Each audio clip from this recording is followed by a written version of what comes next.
আসসালামু আলাইকুম। সাতক্ষীরা জেলার জামাতে ইসলামের এমপি কাজী নজরুল ইসলামকে নারী কেলেঙ্কারির জন্য বহিষ্কার করেছেন দল থেকে এবং এমপির পদ থেকে। অসংখ্য ধন্যবাদ জানাই জামাত ইসলামের নেতাকর্মীদেরকে এই সঠিক পদক্ষেপ নেওয়ার জন্য। আজকের এই পদক্ষেপে অনেক এমপি মন্ত্রীদের কান দাঁড়িয়ে যাবে। কারণ হলো কি, ক্ষমতায় পেয়ে মেয়ে ছেলে সবাই আসতে থাকবে, সুযোগে মেয়েদেরকে ব্যবহার করবে। এই ধরনের এমপি মন্ত্রী বাংলাদেশের জনগণ চায় না। যারা দেশ শাসন করবে, এলাকার জনগণকে নিরাপত্তা দিবে, তারা যদি নারী ক্লাঙ্কের মধ্যে জড়িত থাকে, তাহলে তারা এই আসনটাকে কে শাসন করবে এবং পরিচালনা কে করবে? অসংখ্য ধন্যবাদ জানাই। এইভাবে যদি প্রত্যেকটা দল থেকে যে নারী ক্লাঙ্কারী বিভিন্ন দলের নেতাকর্মীদের কিন্তু বর্তমানে যারা অনেকেই পদে ক্ষমতায় এমপির পদে বিভিন্ন পদে আছেন, তাদেরও নারী কেলেঙ্কারির ভিডিও এবং বিভিন্ন কিছু অনলাইনে আসতেছে।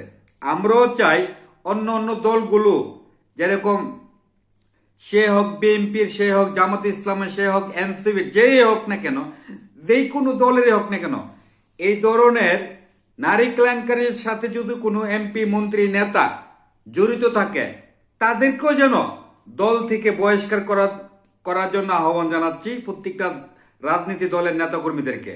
আজকে যে সারা বাংলাদেশের নেট দুনিয়া ভাইরাল হয়ে গেছে, সে মাত্র 6-7 মাস হলো নির্বাচন হয়েছে, এমপি হয়েছে, এমপি হয়ে সুযোগে নারী কেলেঙ্কারির মধ্যে জড়িয়ে গেল।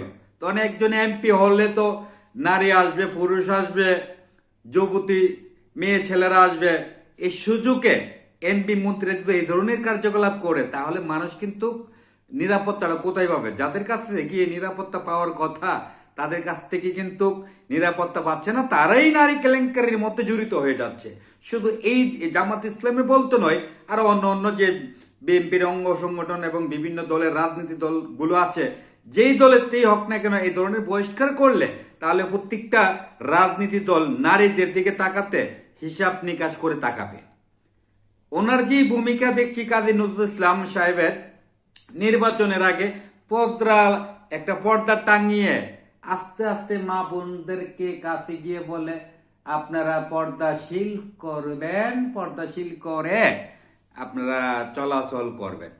এই পর্দাশীলটাই তো খোলা আকাশে উড়িয়ে দিল। শালা এখন উচিত কাম করছে দল থেকে বহিষ্কার করার জন্য। আমি অসংখ্য ধন্যবাদ জানাই জামাত ইসলামকে। জামাত ইসলাম একটা সঠিক দল, সঠিক টাইমে সঠিক সিদ্ধান্ত নিয়েছে। এই সিদ্ধান্তের জন্য জামাত ইসলাম কখনো ছোট হবে না। এই সিদ্ধান্তের জন্য জামাত ইসলামকে মানুষ সাধুবাদ জানাচ্ছে। কেননা তারা যেই পদক্ষেপ নিয়েছে, সে শুধু দল থেকে নয়, এমপির পদ থেকে এবং দল থেকে, সেই সাতক্ষীরা জেলাতে যেখান থেকে নজরুল ইসলামের নারী কেলেঙ্কারিতে এমপির পদ থেকে বাদ করে দিয়েছে, সেখানে কিন্তু আবার পুনরায় নির্বাচন হওয়ার সম্ভাবনা রয়েছে। তাই আমি ধন্যবাদ জানাই জামাতের নেতাকর্মীদেরকে এবং স্যালুট জানাই এই সঠিক টাইমে সঠিক পদক্ষেপ নেওয়ার জন্য। তো সবাই ভালো থাকবেন, সত্যের পথে হাঁটো, সত্যের প্রতিবাদ করো। আপনার এবং সে যে দলের হোক না কেন, সে হোক বিএনপির, সে হোক জামাতের, সে হোক এমসিপি, যে কোনো দলের এই ধরনের কার্যকলাপের সাথে যারা জড়িত, তাদেরকে ভাইরাল করে জনগণের সামনে তাদের মুখোশগুলো উন্মোচন করে দেওয়ার দরকার। সবাই ভালো থাকবেন। আমি কাজী মুখলেস। আজকে হয়তো খুবই ভালো লাগলো যে জামাত ইসলামের কার্যকলাপগুলো দেখে। আমি ধন্যবাদ জানাই জামাতের সকল নেতাকর্মীদেরকে। সবাই ভালো থাকবেন। আমি কাজী মুখলেস বিদায় নিলাম। আসসালাম।